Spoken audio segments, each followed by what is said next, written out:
Hey, good morning from the dirt road. This is Shawn. You know what? Voices from the dirt road. I just want to say good morning. I see already in the first 2 seconds, we already got about 30 people waiting on me. So that is big time. Again, thank you. I hope this is your first cup of coffee. In my case, this is my second cup of coffee.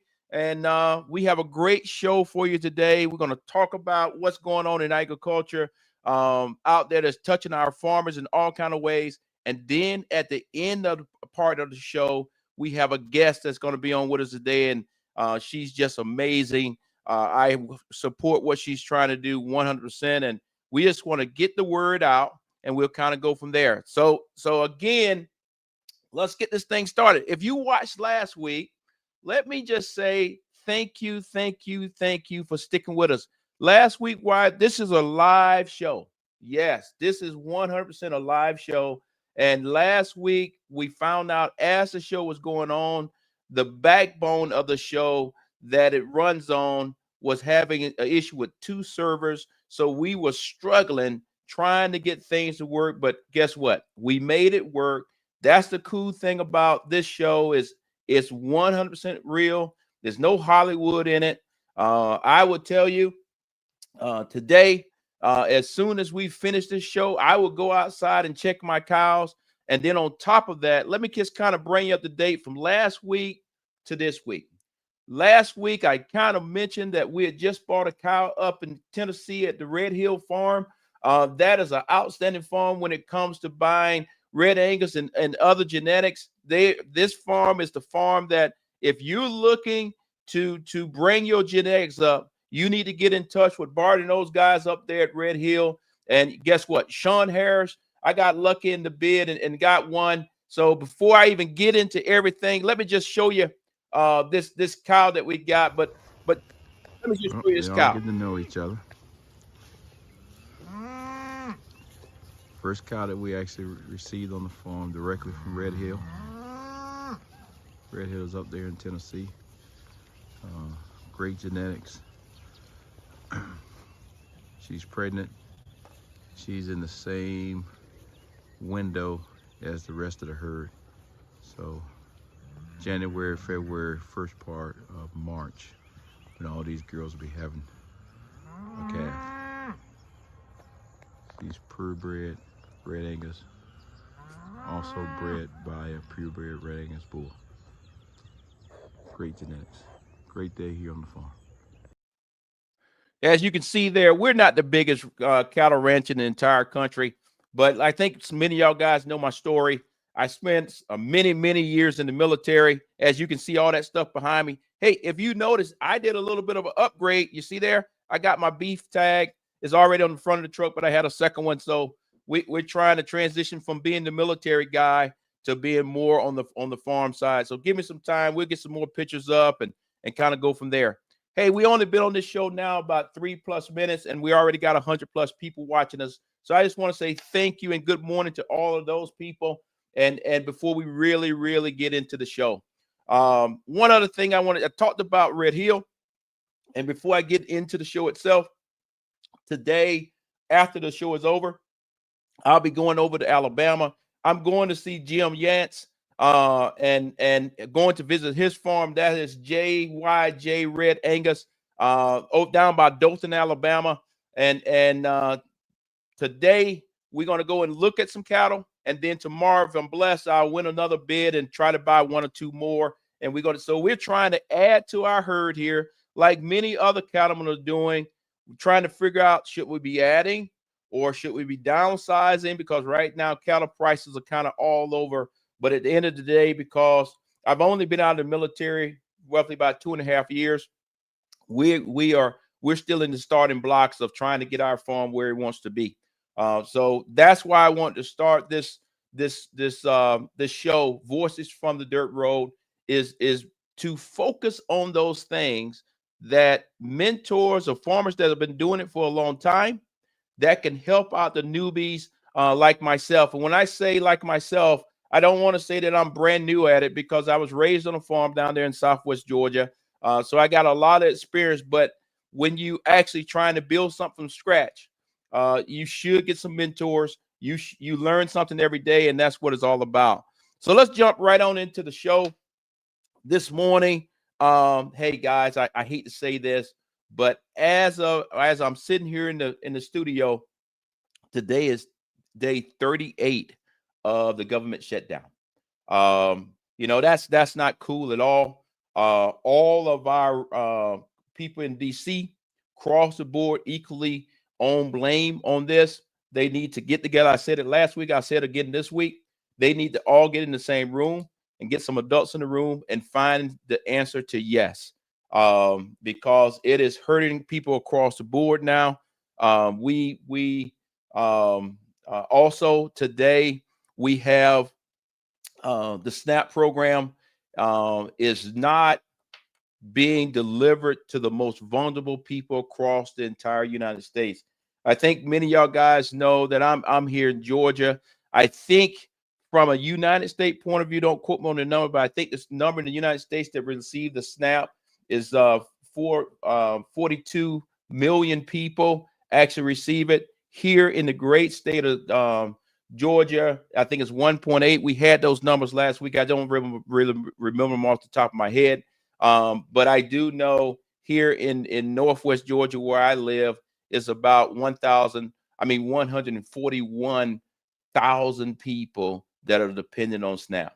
And as of last night, the answer to that is no. They're not going to be delivered or put on their cards as of this point. But we will talk a little bit about SNAP. We'll talk a little bit about soybeans, and we'll talk a little bit about what's going on in the cattle industry. And then we got a guest that's going to talk to us about starting an agriculture center, which I'm awesome to have that conversation. So team, do we have the video ready to talk a little bit about SNAP, what's going on in the world of SNAP, so we can let everybody know? And as we tear that up, I just want to take time again and thank everybody who's watching our show. I know it's early, but right now we got over 200 people watching live.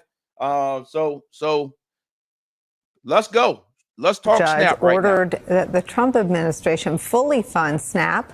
That's the Supplemental Nutrition Assistance Program. It's a food assistance program that 42 million Americans rely on to feed their families. The Trump administration had previously agreed to fund 50% and then 65% of the program, which has been without funding as a result of the government shutdown.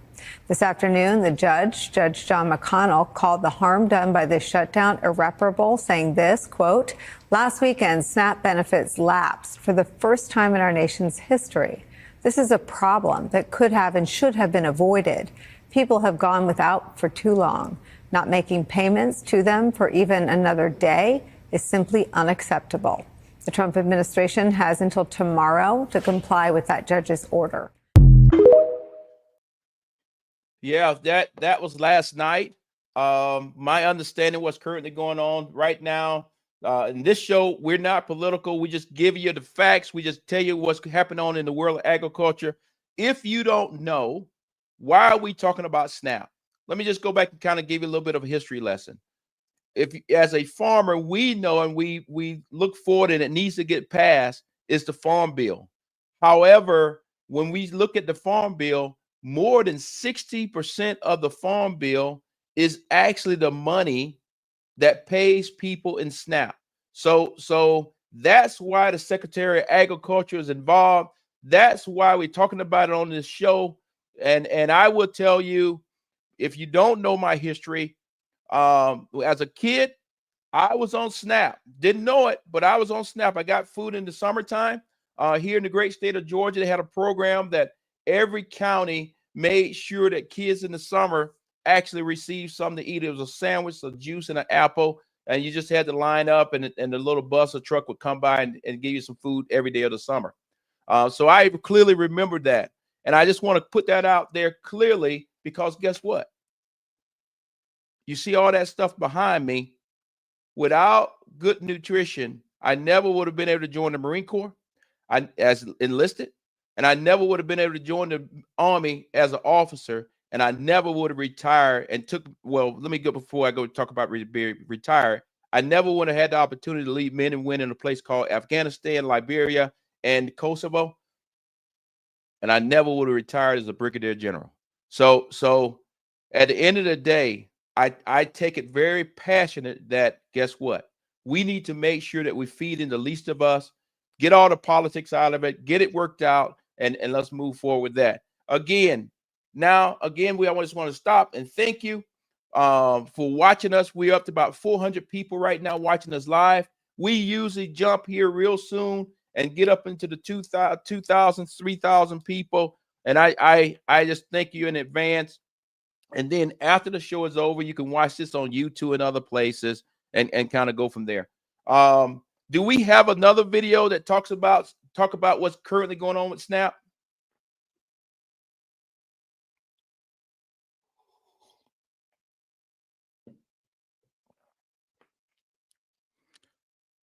Look like we might have some gremlins going on here, which is fine. That's what makes it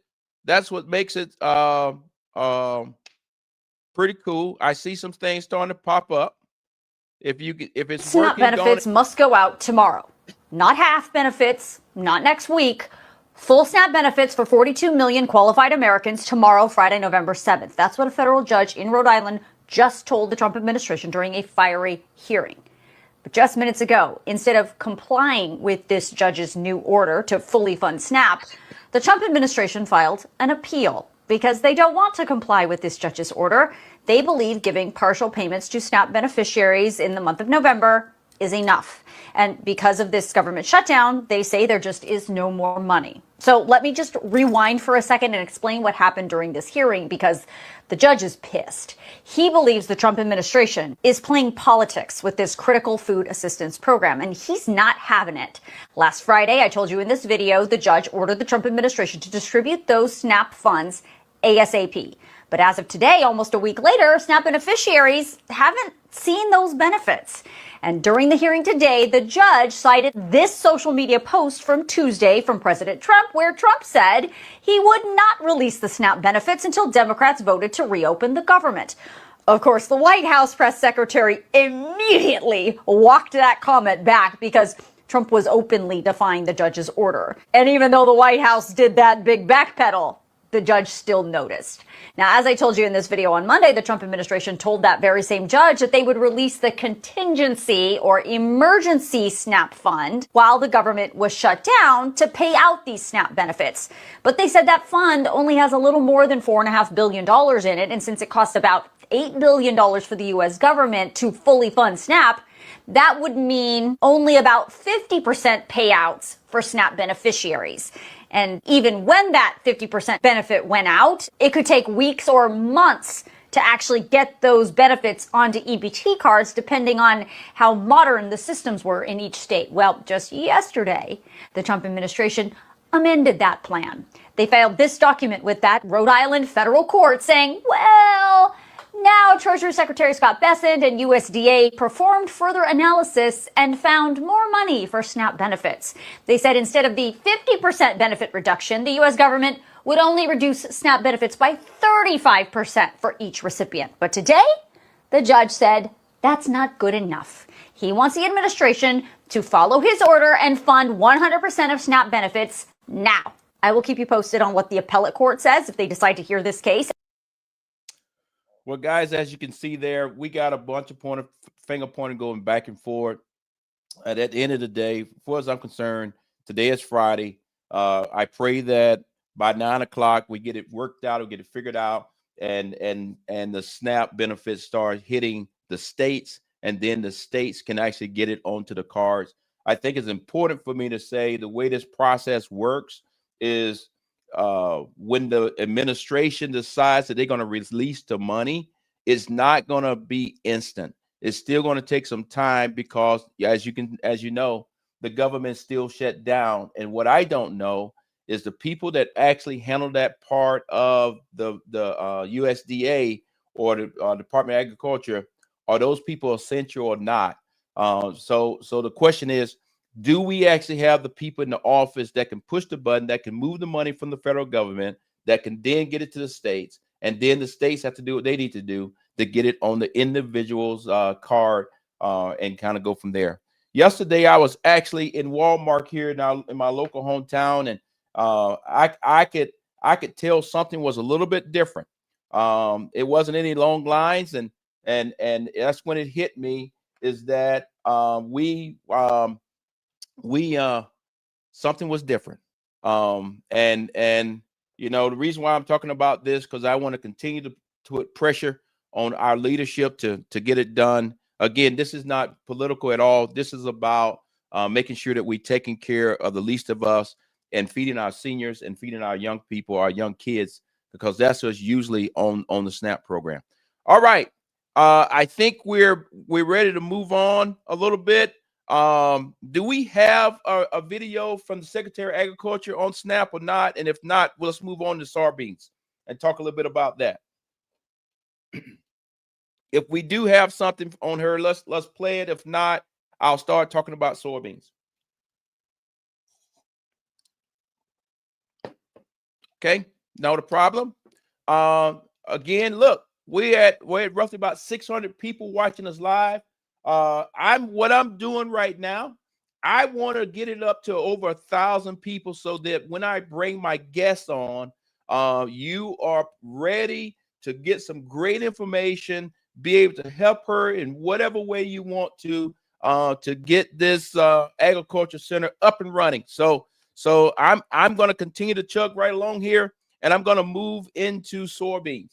As you know, when you look at our stool, when the thing first comes on, it talks about livestock, it talks about row crops, and it talks about forestry.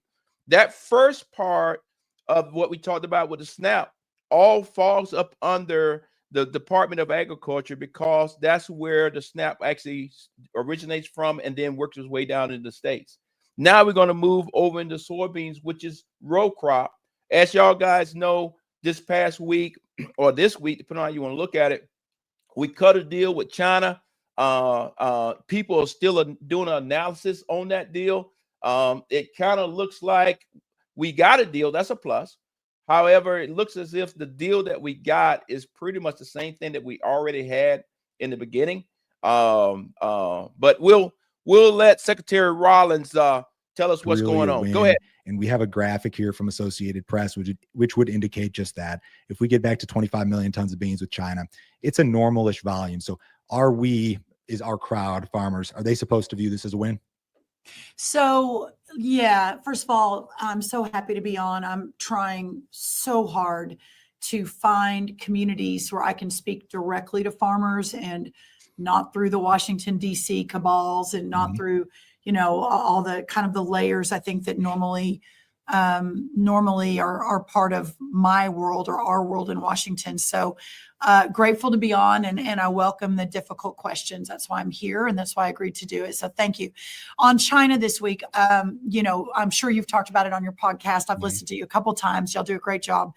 And the concern, the anxiety, the stress, the tension, the panic was real, right? When China is your number one buyer of soybeans and has kind of let you on and off the hook, and our farmers for a lot of years now. I mean, we struck the deal in 2019. Joe Biden came in 2020, didn't keep them to the deal. Now here we are in 2025, and the president had a big vision about realigning the entire world economy around putting America first and American products first. Of course, farmers' products at the top of that list. And so it's been incredibly encouraging to be a part of that effort over the last 8 or 9 months, but also watching what China was doing and then talking to especially our soybean sorghum farmers, but especially soybean, and just we don't know what to do, Brooke. We have nowhere to store it. We don't have a buyer. The numbers are down. We haven't made money in a decade. Like, help us figure this out. And I've always had faith in the president's ability to strike these deals. So to try not to ramble on here too long, because I know we only have 30 minutes. But what I will say is the deal, from my perspective, is a massive win. And here's why. It is a floor, 12 million over the next 2 or 3 months, not a ceiling. 25 million over the next each year over the next 3 years, which is very important. Again, floor, not a ceiling. We do believe there's a lot more market there. But at the end of the day, the fact that our soybean farmers were so reliant on China, which is not a friend, right? This is arguably a foreign adversary that is not like we're trading with Italy or some of these other countries that we have very good relationships that have the same values that we have. So I do believe it's a win in the short term. Well, there you have it. Secretary Rollins, and I think, as you can see, she's still struggling, trying to get the talking points together. We're going to wait and see what does our fellow soybean farmers actually get out of this deal. I do know, my brother, he actually raises or grows peanuts and cotton this year. He didn't plant any soybeans, but as I travel throughout Georgia, I drive past soybean fields all the time, and every time I look, I pray for those farmers, saying, hopefully you have a market to sell them, and because if you don't have a market, you can easily go broke here in a hurry. I think we have a video that talks about I think this guy is almost like one of the presidents of the Soybean Association. Let's see what he has to say. It has been a week of headlines that have been impacting the market. Joining us now to break them down is Naomi Bloom. She's a market advisor with Total Farm Marketing.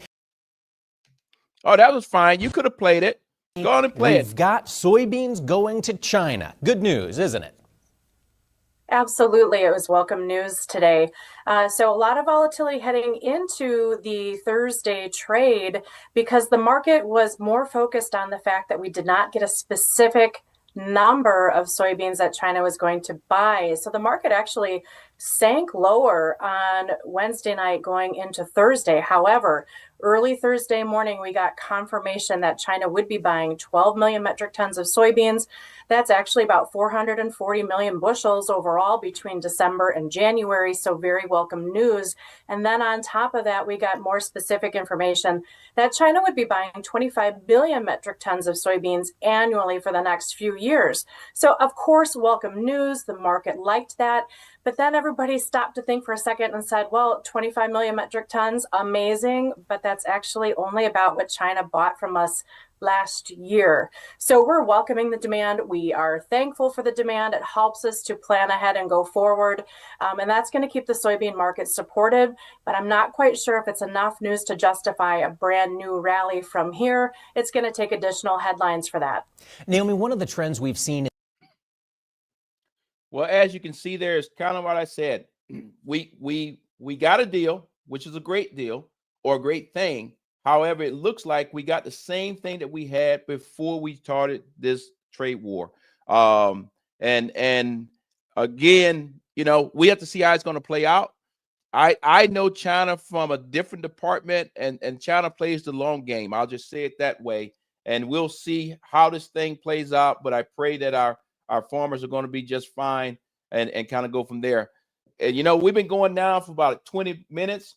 Right now, I see we got about 800 people watching us live, which is, again, I just want to say thank you. And I think I have one more video that talks about soybeans. And I think this is the video that has the soybean. I think he's the president or something.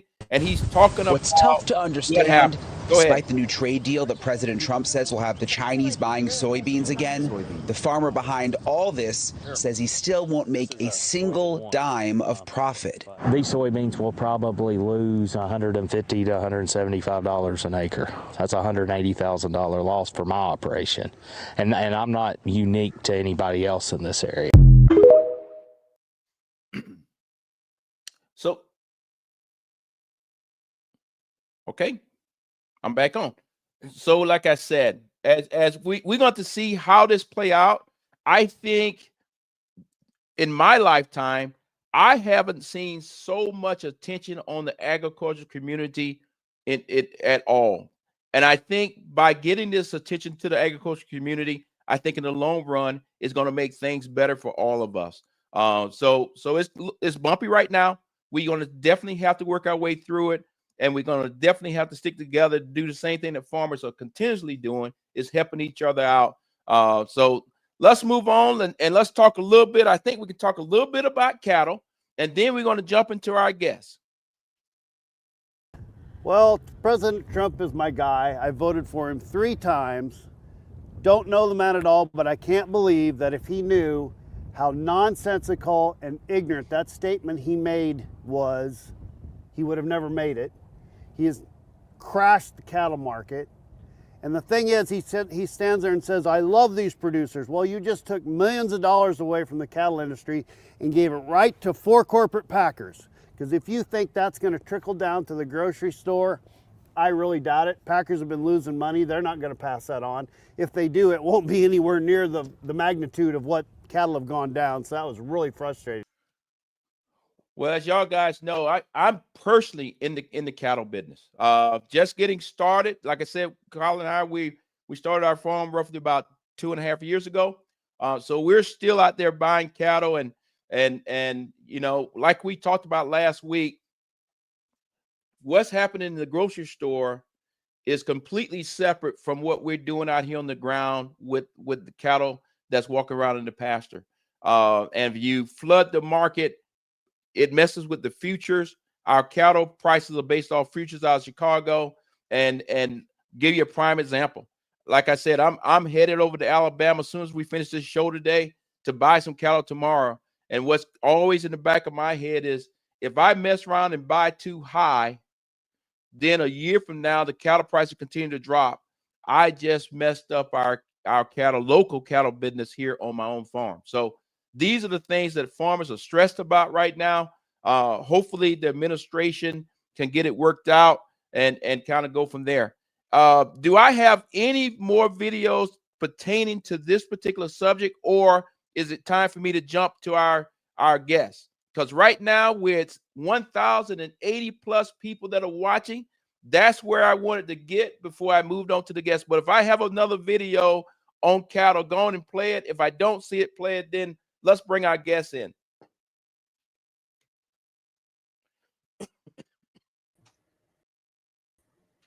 All right, I see there's our guest. How you doing, Lauren? How you doing today? Glad to have you on the team. My understanding, you are just like me. You spent some years in the military. I'll let you tell your story, but I'm so excited. And guys, I know I'm not looking at you in the screen. I'm not Hollywood, but she's right here on my computer. So I'm going to look down at the computer so I can feel like I'm looking at her right in the face. But again, I'm so excited to have you on here. Thank you for jumping on this early in the morning. Can you tell everybody a little bit about yourself, and then we'll start talking about your project that you're trying to do? Sure. Thanks, Shawn. First of all, we are a lot alike. My husband and I are both military retirees. We started our farm 30 years ago before we retired. We're in Polk County. We raise cattle. We run about 100 mama cows right now. And we also added sheep recently to help us do more, to do better weed control. So we have been extremely excited to help our community, which is the county, Polk County and the surrounding areas. And one of the things we're working on now is an agriculture center. But I want to ask the people who are watching to do one thing for me. I want you to just kind of close your eyes. I'm going to ask you a question, and don't have to answer out loud to me. But what do you see when you think agriculture? What's you see in your mind? Most people we know see some old guy on a tractor. People like myself and Shawn and my husband out there plowing away. But one of the things about agriculture is that it involves all different careers. It's not just us out on the farm doing the day-to-day work, but truck drivers, equipment operators, custom officers, sales reps. You can go on and on. And one of the things we found as we were getting involved in the county, and my husband's from Polk County, so he had some ins there, is that people didn't understand that it's not just the guy on the tractor, but it's all these other people involved. In fact, the most recent data I found for Polk County is we make about $69 million in what's called gate value, what goes out our gate. But the total output contribution of agriculture in our community is 73.3 billion. So That's the awesome. companies are, it is the companies around us that help us, with our feed and with our equipment and with our supplies, also are making money here at the agriculture in Polk County. Yeah. So and Lauren, what I would also say to you is, you know, I obviously, because I live in the same county with you, so you may be the only person that I actually interview that I actually know personally. You know, I'm not sure if I can run from my house to your farm, but I could definitely walk through the woods and get over there. So that's what makes it so great. And then when you're talking about agriculture, the other piece that I think what your ag center will do is, because right now the average age of a farmer is 59 years old. And I think all the stuff that we talked about in the earlier part of the show, I think it's going to get worked out. I want to let everybody know I think it's going to get worked out. I'm that type of guy. The cup is half full, not half empty. I think it's going to get worked out. But what concerns me, if young people watching what's currently going on, they may say, you know what, I'm not going to get into this agriculture thing. I'm going to go broke. So hence, you and I, like you already talked about, and your husband, we had a career prior to coming into agriculture. That means we had some additional money here and there. But if a young person now is trying to get in agriculture, it could be a very steep hill to try to get there. So kind of tell us about your ag center and how will it help bring more young people into it? Well, you're absolutely right. In fact, the reason why we got into thinking about an ag center was because our county looked like they were going to be removing agriculture totally from our schools. And so in order to do exactly what you're talking about, try to keep young people interested in farming, we did a few things. We started a calf team for the folks here, and it covers all ages at the time. And we brought in kids from all the county, not only going to the county schools, but also who are homeschooled. We have about 400 homeschoolers in our county. And we started a calf team in 2016 and have kept it going through the years. It went transferred to the high school here in Rockmart. And then now we are doing one for the 4th and 5th graders at our farm again. So we do that. We did to bring our community together. And we thought, if we can't teach it in the schools, perhaps we need a location, a centralized location in the county to have the center. So what we've done is we looked for help with our county. They helped us by paying for a feasibility study from the University of Georgia. And they predicted, University of Georgia predicted that we could earn over $7,000 a year once we got going to our economy here in Polk County. So we expected to be able to go through SPLOST. Unfortunately, we were refused SPLOST twice. And so we moved in 2020 to a 401(c) tax exempt nonprofit. So everything we're doing from 2020 on has been through our nonprofit. And you see right here, I'm glad we were talking about this. Somebody just sent in a question that counters, you already kind of answered that question of what can it offer the community, which is awesome. You and I are already on the wavelength with our audience. And when I look at the audience, our audience is roughly about 2,000 people watching us live. Let me just stop and say, we're in Polk County, Georgia. Polk County, Georgia. And 2,000 plus people watching us live right now talking about agriculture. That tells you how many people are interested in the world of agriculture. And when I say interested in the world of agriculture, I think what's so important about this show is when we look at the people that are watching the show, it's like a 60-40 split between farmers that are actually on the farm and people that actually live in the city that want to get a better understanding of what's going on, because either they used to live in a small town and move to Atlanta or move to Chicago or move to LA, and now they just want to make sure they understand it. So when they come back home with their parents and bring the grandkids back, it's still something there to give them that wholesome. So again, keep answering the question, but I thought it was just spot on. And I want to encourage more people to send questions in as we go through our conversation. Sounds good. What to kind of give it, we focused on the needs of the community. That was our main focus. And so let me kind of describe what we have planned, because this is, to me, is the most exciting part. We basically have 2 buildings, and this came from community feedback. After we had the original plan, we're going to put in a cannery for people to use with either glass jars or metal. We're going to have classrooms, offices where we hope to centralize all ag resources like the Extension Service, NCRS, the Young Farmer. We'll have a commercial kitchen, which can That be would be used. awesome. Oh, if- yeah. And I mean, I do a lot of driving all over this county and others just to go to some office. So that in itself is a big win. And I encourage that to other counties. Try to centralize those things so that when the farmer has to go do business, or whoever has to go do business, you just go to one parking lot and walk in one building and just go from office to office to office and get it done, versus driving 40 and 50 miles in different directions to go see people that's supposed to be helping the farm. So yes, please go on. Exactly. We'll have a commercial kitchen, which people can actually rent if they need to make something to be able to sell that requires a license in it.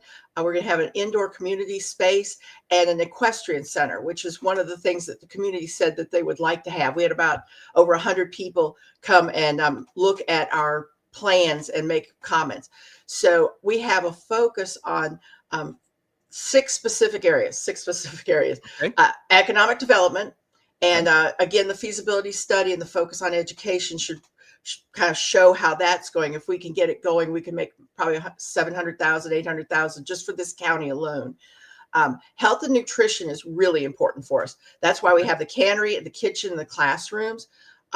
Where we plan to locate the facility is actually considered a USDA food desert. We have nowhere to go, actually, where I live. Can you explain that? Because yeah. you know, and what I mean by explain it is, you and we live in a rural community. Yes. Majority of our community is agriculture, Mhm. but you just said that we're in a food desert. So try to explain it to somebody who lives in the city, to say, well, if they live in a place where they grow the food, how can you be in a food desert? Well, I tell you, personally, I can eat all the cattle I want because that's what I grow. But I have to drive at least 10 miles in either direction to get to a grocery store. And Correct. that's why we are in a food desert, because yes, most of us have gardens, but that doesn't feed us. So we have to actually drive quite a ways. And there are elderly and people who have low incomes that may not be able to do that. We, of course, have no public transportation here. So you're on your own as far as that. So that's what the food desert is. And our plan is to put this ag center right in the middle of our county. So it's easily accessible. It can support people who may not be able to travel ways with things like, in addition to what I just mentioned, we have commitments or had commitments from the local farmers markets to do a farmers markets there. We have support from the healthcare hospital, which is probably going to be a couple miles from us as far as doing classes and nutrition. So our hope is that we can build that into the health and nutrition portion. And then finally, we're hoping to build some community gardens for teaching how to grow food for yourself. So that helps show that. It's pretty much one shop in all. It is. For the most part, if you see in the cities and you see different places where they have like a community garden. I've actually even seen community gardens up in the Washington, D.C. area. Some very nice neighborhoods. You'll see a spot where it was a house used to be there, and instead of building another one, everybody in that community goes out there, plant tomatoes, plant whatever, and they all go there and take care of it, and they all get fresh vegetables because they got a food desert. So that's awesome. We got another a question in from some viewers that basically saying, hey, how can we help? Or have you received any pushback? Or what are you getting from the local versus state level? Okay, right now we're not getting anything from local or state, although we did apply for federal help. We put in for congressional directed funds. We've had a lot of interest from Senators Warnock and Senator Ossoff. Both have sent representatives from their office gave us some help, encouraged us to apply again. We didn't get it this time. We also applied with Representative Green. We never heard from her office, so we didn't get anything there. What we are working on now is getting a $5 million USDA loan. And we're kind of on the edge right there as far as whether they'll give it to us or not. And if we do get it, we'll be able to build the infrastructure in the main building, which is the cannery, kitchens, etc. We also have a loan, or excuse me, a commitment for $1 million from a local private foundation.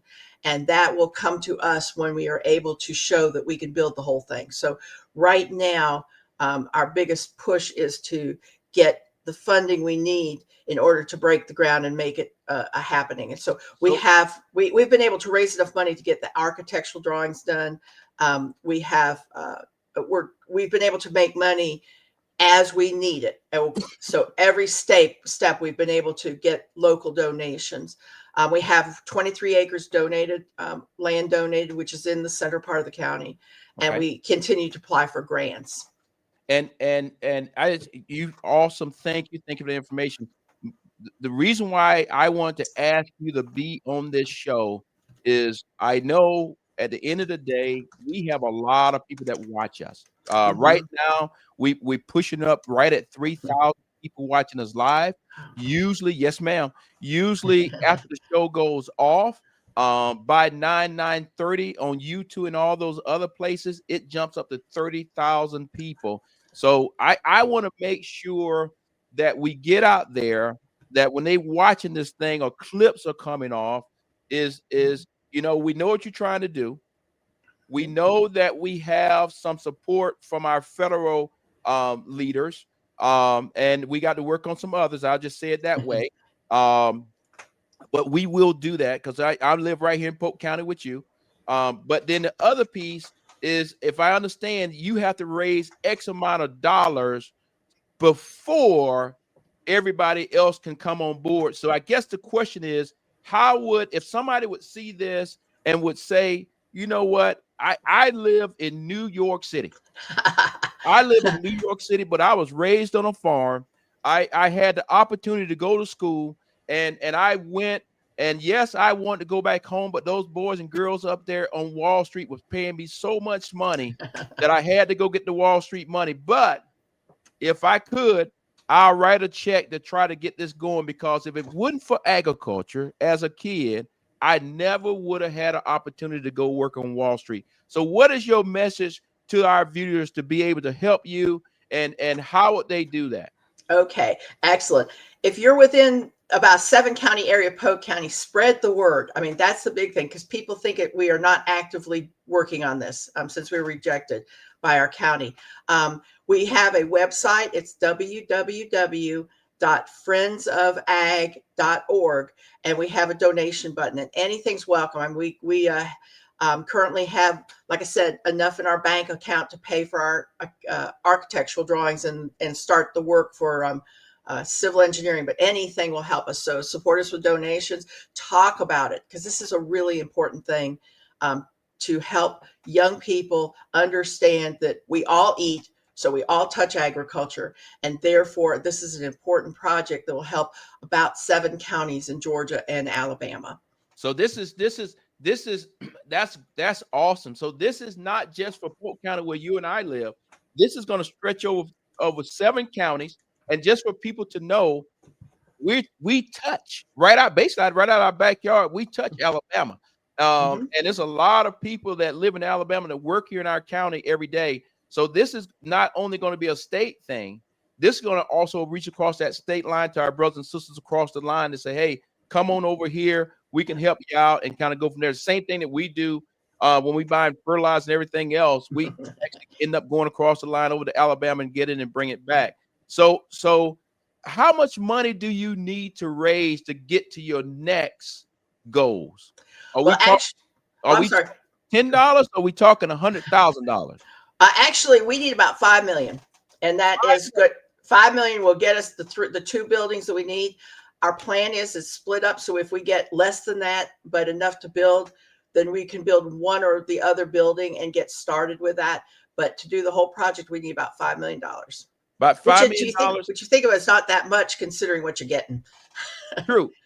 And I think if you could raise your $5 million, then that means USDA will come on board. That means the senators probably can help write some stuff, or do you have to get to a certain level for those guys' accountability to kick in? The biggest thing USDA told us was that they want proof that we can actually pay off the loan if we get the loan. So anything in the 100,000 to 500 to $1 million would be great, because I think they will see that we are good for payback and that we can complete this project. That's the biggest thing, is if we get, I would say, aim for $1 million, then we should be able to bring in others.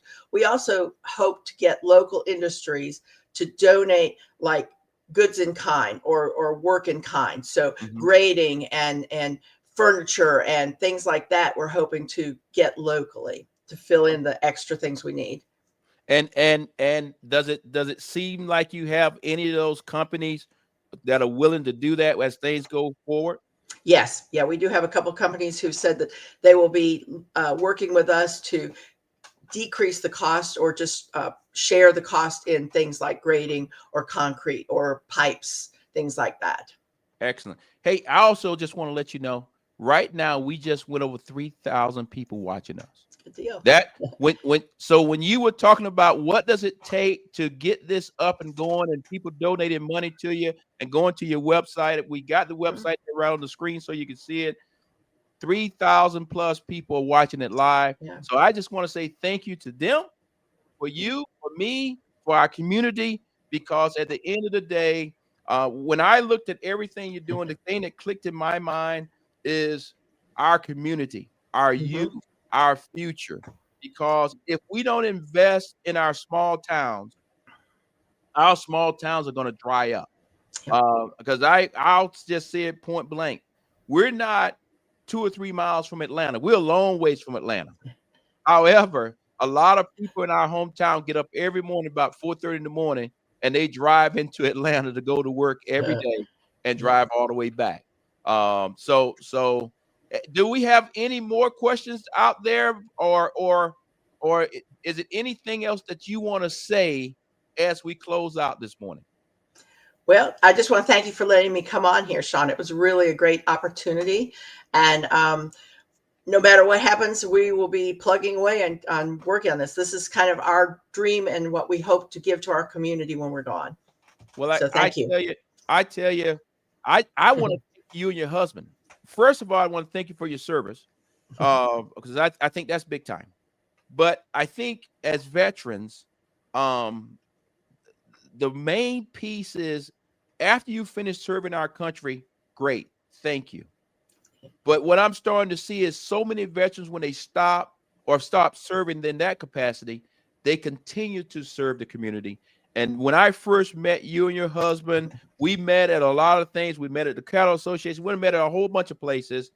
That's what clicked in my mind, is that these are people that are still trying to give back to the community, and not just talking about it, they actually doing it. And what you're trying to do is not easy. When you wake up in the morning and say you're trying to raise $5 million, that's not an easy task. But that's what veterans do. We take it on. And I just want to thank you for being on the show. I'm gonna let you close out, and then I'll close the show out. You can say anything else you want to say to the audience, so that we'll have a nice little clip of you that we can put out there for raising money, or anything you want to say. Well, thank you. And I hope that when we get this built, please come out and see us. Check out our website, because we have a really cool pictures and a 3D model that we've put together to show you what we're talking about. And hopefully you will get excited about it as we are. Thanks. Thank you. Thank you. Hey, my team, let's make sure, as I'm closing out, put her website back up there so we can make sure people know how to get her.